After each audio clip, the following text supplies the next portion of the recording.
Hey guys, how's it going? And I just got out of Entourage, and what's that? IMAX in the corner. Am I doing some product placement? IMAX, are you supporting this video? No? You told me to fuck off? Okay. So anyways, I just got out of Entourage, and so let's review this bad boy, shall we? So the movie is written and directed and co-produced by Doug Ellen, and he's the creator of Entourage. And this is based off of the HBO show of the same name. I have not seen the show, and I gotta tell you, walking in, like, everyone that was sitting around me, like, I can tell they were fans of the show, because there was a guy that sat next to me, and he was like, "Oh man, you ready for this?" And I was like, "I have actually never seen the show." And he's like, "Dude, this show is my life." And I understand that, like, the joke I made at the beginning of this video, like, this movie and show do attract the frat culture, the bros and stuff. I understand that, but I mean, he was still a cool guy. But I just thought it was funny because he was like super broy, but he was a cool dude. So Doug Ellen, like I said, creator of the show, writes and directs and co-produces this with, hey Marky Mike, how's it going? Hey, Mark Wahlberg produces this movie. Go see Entourage in theaters right now. Go fucking see it. All right, so anyways, Mark Wahlberg is in it and he co-produces it. So basically the show is about four guys in LA, and they hang out, and there's some subplots that happen. There's not like a main plot in this movie. And I think with Doug Ellen, he kind of suffered from the most was there's really no main through line. Yeah, making the movie from Vincent Chase's character is the main plot thread, but like it just kind of it wraps up so nicely with like a bow on top and stuff, to where it just it's kind of like, okay, it basically was just like another subplot. It was just a bunch of subplots that could be basically a few episodes of the show mixed in with put them together, put it as the movie. That's what I kind of felt like it. It's not a problem though. It was actually like the Seinfeld of movies. Like, it was basically a movie about nothing, but I loved hanging out with these guys and like just going on these adventures and all these situations and stuff. And I think that's what Doug Ellen really creates here, is great chemistry and a great just sense of friendship and stuff. And it's like these guys really just, they love each other, man. They're just really good friends and stuff. And so I think he creates like the characters really well. It's just, yes, this movie does feel like a bunch of episodes strung together. There's not really a main plot point or plot through line, I guess. It's just kind of a bunch of little ones kind of scattered throughout, and there's a bunch of ones that kind of just wrap up really fast, like I said. But I think that's what Doug Ellen, that's his purpose. This show and this idea is about four guys living the best fucking lifestyle in LA. Like, Doug Ellen really creates the fantasy of what people that don't live in LA perceive LA to be, which is, big houses, pool parties all the time, chicks everywhere, you're drinking, you're having a good time. So I understand that, and like it's good for the movie's sake, which is really funny to think about. It's like, this is a movie made in Hollywood about the fantasy life of Hollywood people, but when you watch the movie, for a fact that there's stuff in it that actually does go on in LA, and then there's stuff that's just kind of over dramatized and stuff. But like it's kind of funny. I don't know. It's like I don't know. It's just really weird. It's like, this is okay. So I just watched a movie, and it's fantasy because it's a movie, but it's based in an actual city, based around real situations and stuff. But yet some of the stuff in the movie is dramatized for the movie's sake. I don't know. It's weird. It's a complete mindfuck. It's Inception. It's Hollywood lifestyle Inception. It's lifestyle porn, basically. It's it's the life that we always wanted to have. Hopefully one day, as a filmmaker, comedy writer or something, I can reach that life. But until then, it is nice to like see that and kind of put yourself into those shoes and be like, man, I really want that life. Just gotta bust my ass, get off my lazy ass. So that's what I think Doug Ellen creates the most and the best, is the fantasy element of LA and creating actually real situations that happen with LA and the movie studios and stuff. And the characters, I love the camaraderie and just their chemistry and stuff. And the plots are just kind of muddled and, kind of so-so. So that's my thoughts on the writing and directing. Well, as far as the writing goes, it's not like a super funny movie. It's not. But there was a lot, throughout the most of the movie, I was smiling because I was just intrigued and just, I loved being in this world. And I did chuckle a few times. So as far as the writing goes, it's witty, but it's not like super hilarious or anything. I don't know. It's kind of weird to describe. As far as the acting goes, Adrian Grenier plays Vinny Chase. Kevin Dillon plays Johnny Chase, drama. Kevin Connolly plays Eric. And then Jerry Ferrara plays Turtle. And then Jeremy Piven plays Ari Gold.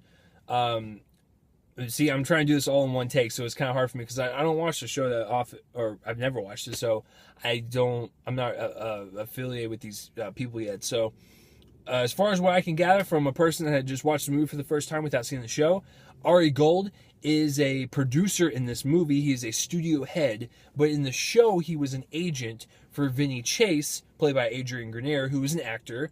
Johnny Chase, drama, played by Kevin Dillon, Matt Dillon's brother, which they sound really alike, by the way. It's really kind of freaky. But he plays drama, Vinny Chase's brother, and he's kind of like a washed out actor who's like, he plays those bit roles and everything in it and whatnot, and he's just kind of fading, I guess, as a star. And then Kevin Connolly's character E is actually Vinny's friend. And then Turtle is the driver for Vinny Chase from the show and stuff. But in this one, he's just kind of like, the entourage. So all those guys and Jeremy Piven are awesome. I really, really fucking love them. Like, I want to go hang out with those guys. Like, the acting was really good on their part. I really enjoyed them. I think Jeremy Piven, like, he nails like a producer, studio head to a T. Like, I'm pretty sure if you ask any studio head, that's how they are, and like, he kills it. I hear my friend Martin said that he's won a couple Emmys for his role in this show, so that makes total sense. Like, he kills it in this. So great job on the core cast. As far as the supporting cast go, Billy Bob Thornton's in this, and Haley Joel Osment as his son, which is really weird. Billy Bob is fine, and then Haley Joel Osment, I could have done without. I like the kid. He's a pretty decent actor, but just, I didn't really care for him in this. All the cameos I really liked and stuff. It was great to see my boy Mark Cuban, because, I'm in Dallas and stuff, so it was really cool to see him in this movie.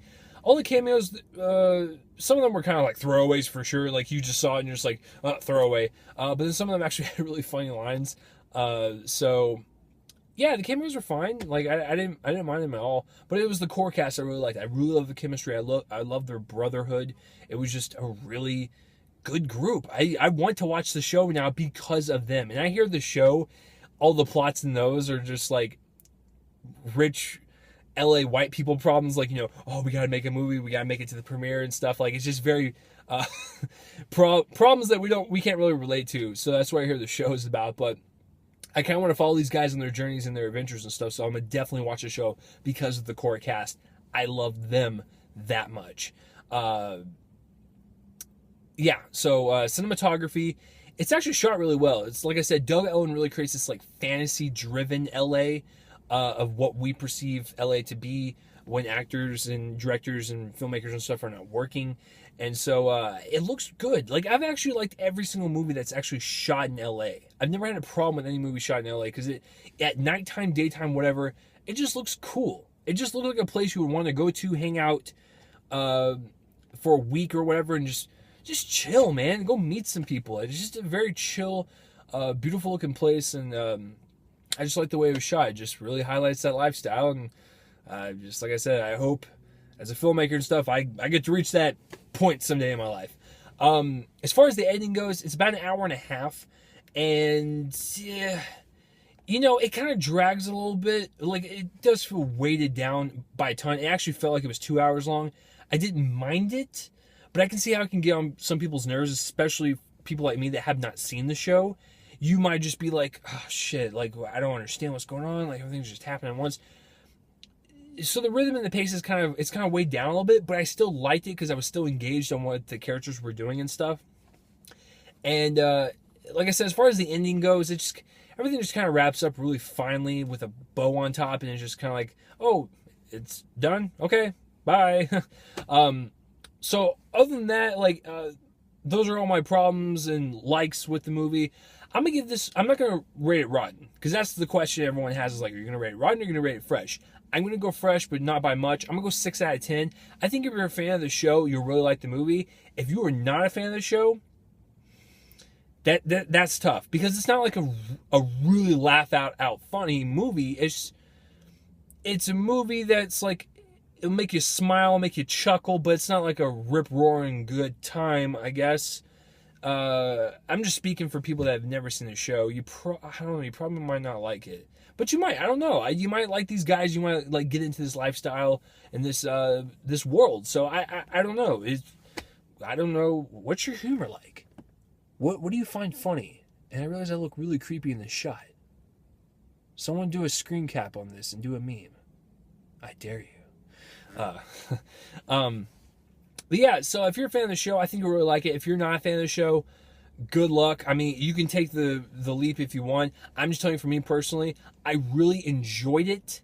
It's a movie about nothing, but I really love the characters and I really love the acting. I just love being around them and hanging out with them. So 6 out of 10. I think it does go beyond that rotten review. I don't know why it's getting so many rotten reviews. So I'm going to give it fresh, but just not by much. So have you seen Entourage the show, or are you going to watch the movie? Comment, place, roll on my face, and let me know. Hey, how's it going out there? Hey, did you like this review, or do you like reviews in general? I mean, well, if you do, then you can subscribe to my YouTube channel. Just click on that subscribe button.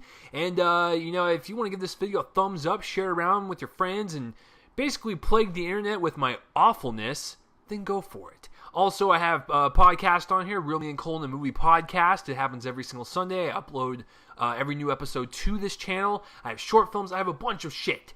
So thank you guys for watching. I'll see you guys next time.